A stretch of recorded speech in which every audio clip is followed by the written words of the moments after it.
Have you ever been a bully? I have. We're going to talk about it.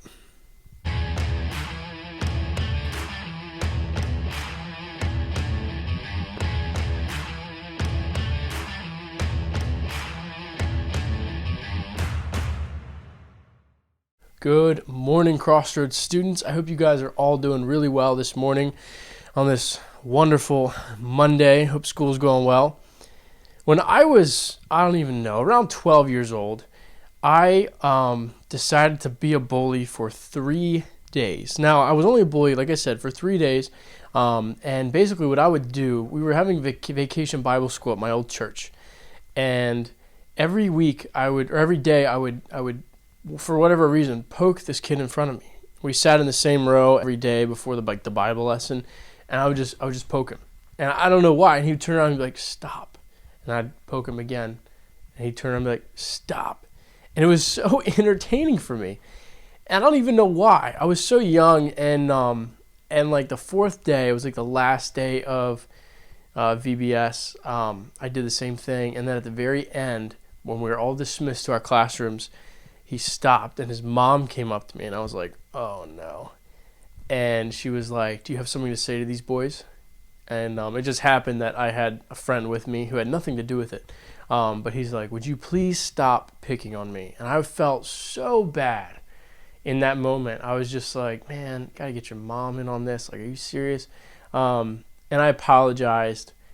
And I really did feel horrible about it. And it was such a simple thing, but it was so stupid. But maybe you've done something bad. Not maybe. Everyone's done something bad. And maybe you feel bad about it. Maybe you feel guilty about it. And maybe it's eating you up. Now, picking on a kid when I was 12 years old is not the worst thing I've ever done. But I also don't want to share the worst thing I've ever done on YouTube, so it's on here forever.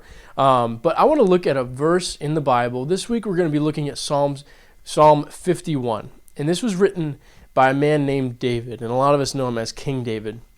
And this was written after David had just done a bad thing, a really bad thing.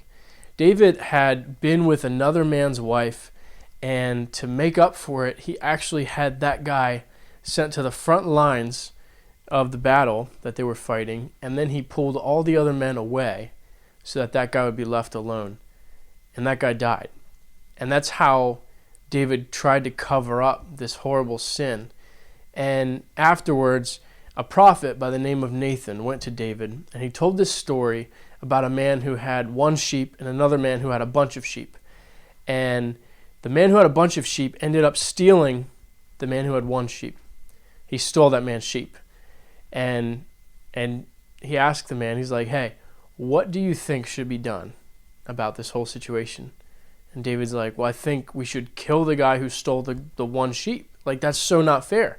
The guy had tons of sheep, yet he stole the one sheep from the guy who had only one." And Nathan's like, "Yeah, that's what we should do." And he's like, "Guess what? That's you. You're that guy. You're the guy who had everything you could ever. You were king, David. And yet you stole another man's wife and killed him to make up for it." And that was a bad thing. That was a really bad thing. And as a result, David felt so convicted because it hit him all at once, and he realized what he had done and how wrong it was. And he wrote Psalm 51. And this is his prayer to God after he had done something so bad. And I want to read it for you because I think it's just an incredible posture. And I think it's something that we should all try to reach for when we do bad things.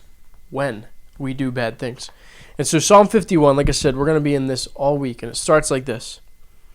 "Have mercy on me, O God, because of your unfailing love. Because of your great compassion, blot out the stain of my sins." Have mercy on me, God, because of your unfailing love. I love that. His unfailing love. You know, I think a lot of times we let our sin or the bad things we do, we let those things keep us from serving God. And I don't know what it is in your life that you're letting hold you back from serving God, that you're letting hold you back from moving on. But I want to challenge you this week It's Monday. First thing, maybe it's Monday night. Maybe you're watching this Tuesday or Wednesday. That's fine. But I want to encourage you. Read Psalm 51 and read how David confessed to God. Read how David prayed to God. And I want that to be your heart as well. I don't think the sins that we have and the bad things that we do should hold us back. And we should certainly not hold on to them, but rather give them to God. Because God is a God of unfailing love. And so I don't know what it is that you're holding on to this morning or this week or this year even.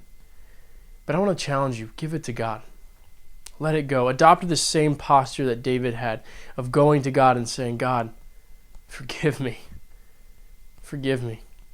And thank you for your unfailing love. So that's my challenge to you this morning. I hope that helps. Ryan's going to be talking more about this passage this week tomorrow, and I'm really excited about it. So definitely tune back in. But until then, I love you. See you soon.